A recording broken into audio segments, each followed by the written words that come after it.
They say New Orleans never truly sleeps, and neither do its ghosts. Tonight, we're taking a walk through the city's misty past, straight to the gates of St. Louis Cemetery No. 1. If you listen closely, you can hear whispers rising like steam from the cracked and weathered tombs. Some say these are the voices of the long departed, but others, the ones who know, say they all belong to one person. They belong to her Marie Laveau, the undisputed Voodoo Queen of New Orleans. Welcome, my friends, to Rougarou Radio, where we broadcast the strange and unsettling tales from deep within the Louisiana bayou. Settle in, turn the lights down low, and let's begin.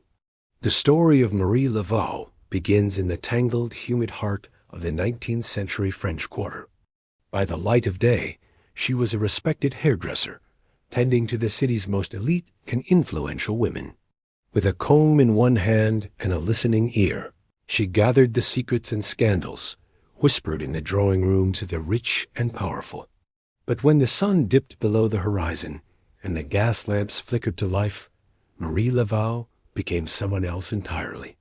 She transformed into a voodoo priestess, a healer, a spiritual guide, and a powerful figure who commanded both respect and a healthy dose of fear.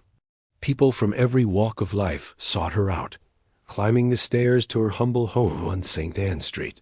They came with broken hearts, empty pockets, and souls aching for revenge. They came seeking love, luck, and protection from their enemies. And somehow, Marie Laveau always seemed to deliver. She'd mix a grease bag with herbs and charms, read the future in the flicker of a candle flame, or preside over elaborate rituals in the shadows of Congo Square. Her influence was immense. She knew everything that happened in the city, from the governor's mansion to the docks along the Mississippi. To cross her was unthinkable. To earn her favor was to hold the keys to the city. When she died in 1881, many thought her reign would finally end. They laid her to rest in St. Louis Cemetery No. 1, believing her power would be sealed within the tomb. But they were wrong. Even in death, Marie Laveau's influence didn't just linger. It grew stronger. Her tomb, the Glapian family crypt, is not a place of quiet rest. It's a living shrine, a site of pilgrimage for believers, tourists, and the truly desperate. The stone is often stained with offerings of rum, littered with candles, coins, and flowers. And most famously, it's covered in countless sets of 3 X's, scratched into the plaster by hopeful hands.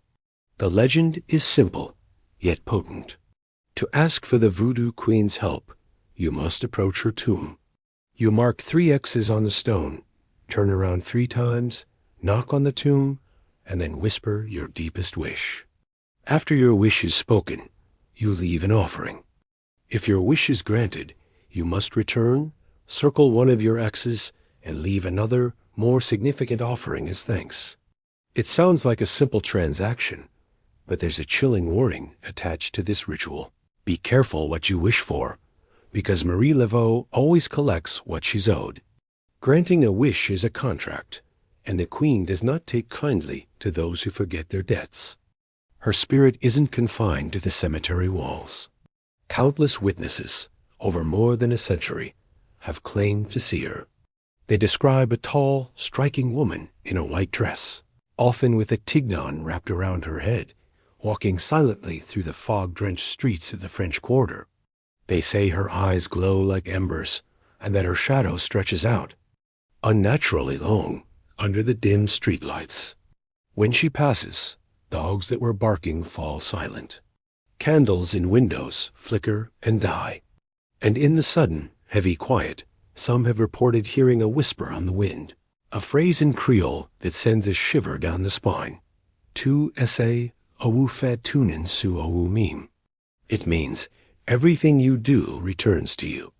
A timeless reminder of karma, spoken by the one who understood its power better than anyone.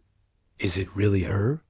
Or is it the ghost of her daughter, also named Marie, who followed in her mother's footsteps and was said to be even more powerful? The lines between the two have blurred over time, creating a single enduring legend.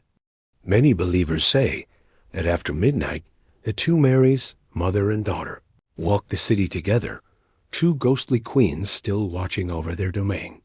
Their presence is a part of the city's very fabric. Her spirit is said to linger in the intoxicating smell of sage and incense drifting from a hidden voodoo shop, in the rhythmic, hypnotic beat of a drum echoing from Congo Square, and in the thick, humid fog that rolls in from the Mississippi River, blanketing the city in mystery. New Orleans has had many kings and queens, but only one still answers when you call her name. So, is it all just a story? A bit of spooky folklore to entertain tourists and keep an old legend alive? Perhaps. Or perhaps, in a city built on secrets and surrounded by water, the past never truly gets buried. Maybe the spirits of those who shaped the city are still here, woven into its very soul. So the next time you find yourself wandering through the French Quarter after dark, or if you feel brave enough to pass her tomb in the dead of night, remember the story. And if you're tempted to scratch those 3 X's into the stone, make absolutely sure you're ready for her to answer. This is Rougarou Radio, signing off. Because here in the Crescent City, even the graves have ears. Thank you so much for tuning in to our strange tale tonight. If you enjoyed this journey into the shadows, be sure to hit that like button and subscribe to Rougarou Radio for more unsettling stories from the heart of the bayou. We'll be back soon.